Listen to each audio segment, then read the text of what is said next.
Pour pouvoir simplifier une fraction, la première condition, c'est de maîtriser ces règles de divisibilité. Parce que simplifier, c'est trouver la fraction équivalente la plus petite possible. Fraction équivalente, c'est une fraction qui a la même valeur, mais qui va s'écrire différemment.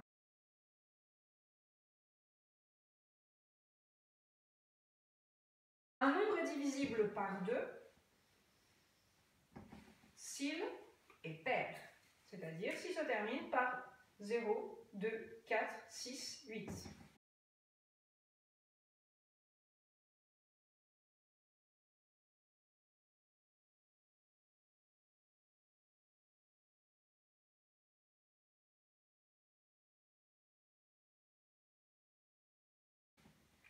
Un nombre est divisible par 3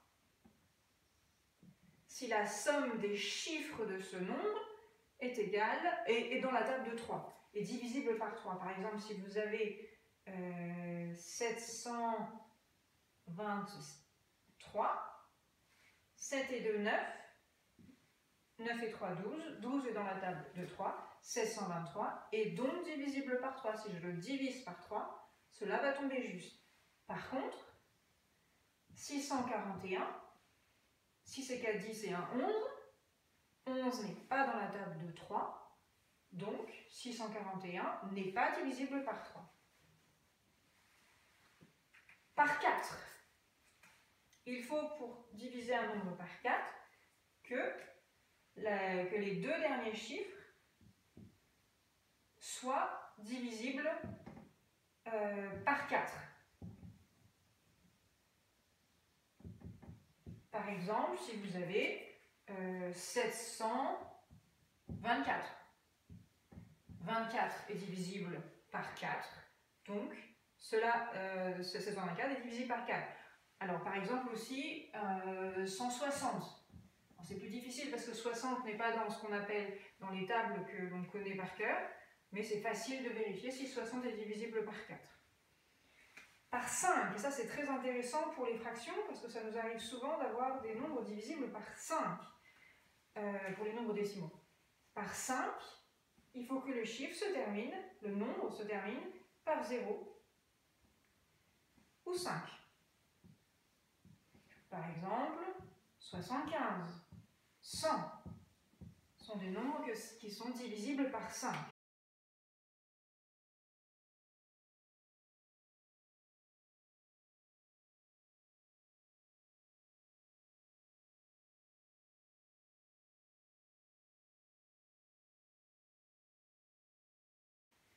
Par 6, je me souviens, deux conditions pour qu'un nombre soit divisible par 6, qu'il soit à la fois pair, donc divisible par 2, et divisible par 3. Donc par exemple 723 est divisible par 3, mais comme il se termine par un 3, il n'est pas divisible par 6. En revanche, 726 est divisible par 6.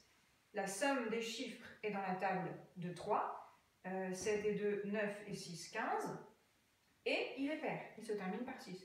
Donc 726 est divisible par 6. Par 7, on ne fait pas. Par 8, on va pas regarder maintenant. Par 9, pareil que pour 3, c'est-à-dire qu'il faut que la somme des chiffres de ce nombre soit divisible par 9. Donc si vous avez 723, 7 et 2, 9 et 3, 12, divisible par 3, mais pas par 9. Mais en revanche, 1845, 8 et 1, 9, 4 et 5, 9, 9 et 9, 18. Nous sommes donc bien avec un nombre divisible par 9. Enfin, par 10, tous les nombres qui se terminent par 0 sont divisibles par 10. Alors, cela nous intéresse car nous étions en train de travailler le lien entre les nombres décimaux et les fractions. Si donc nous avons le nombre décimal suivant, nous avons 0,4. 0,4 c'est 4 dixièmes. 4 dixièmes, est-ce que je regarde le numérateur et le dénominateur et je me pose la question, est-ce qu'une des règles de divisibilité que nous venons de revoir s'applique ici? 4 et 10, ce sont tous les deux des nombres pairs. Nombre pair égale, je divise par 2.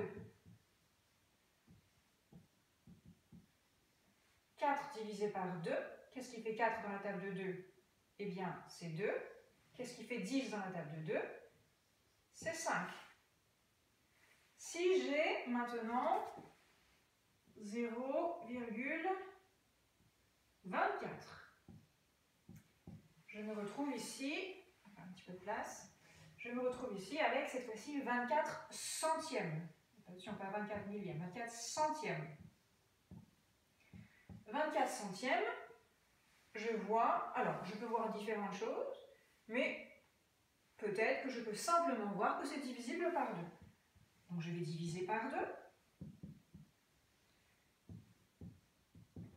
Alors 100 divisé par 2, la moitié de 100, 2 fois combien égale 100? 50.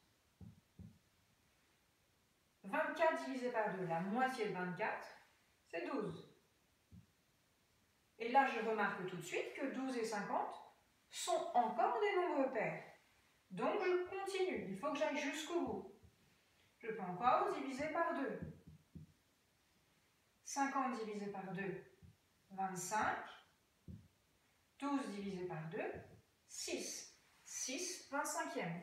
Et là, je sais que je ne peux pas aller plus loin. 25 est divisible par 5, mais pas 6. Alors, si je le fais en 2 étapes, ça veut dire que j'aurais aussi pu le faire en une seule étape en allant plus vite. J'aurais pu tout de suite remarquer que 24 et 100 sont divisibles par 4. En effet, 100 divisé par 4, 4 fois combien égale 100? 25. 24 divisé par 4, qu'est-ce qui fait 24 dans la table de 4? 6. J'arrive donc directement. Un autre exemple. 0,75. 0,75, c'est 75 centièmes. Je retrouve deux nombres qui se terminent, l'un par 5, l'autre par 0. Un nombre qui se termine par 5 et 0, il est donc divisible par 5. Je divise par 5. 100 divisé par 5, c'est 10 dizaines divisé par 5. 10 divisé par 5, cela fait 2. Donc 2 dizaines, 20. 75 divisé par 5. Alors 75, c'est 70, c'est 50 plus 25. 50 divisé par 5, c'est 10. 25 divisé par 5, c'est 5. Donc 10 et 5, ça fait 15. Alors vous pouvez aussi le poser, c'est pas un problème. 15 vingtièmes. Et je me retrouve encore avec un nombre divisible par 5, qui se termine par 5 et l'autre par 0. Donc deux nombres divisibles par 5. Qu'est-ce qui fait 20 dans la table de 5? 4. Qu'est-ce qui fait 15 dans la table de 5? 3. J'aurais aussi pu directement diviser 100 et 75 par 25, mais je peux très bien diviser par 5 et encore par 5, 5 fois 5, 25, j'arrive au même résultat.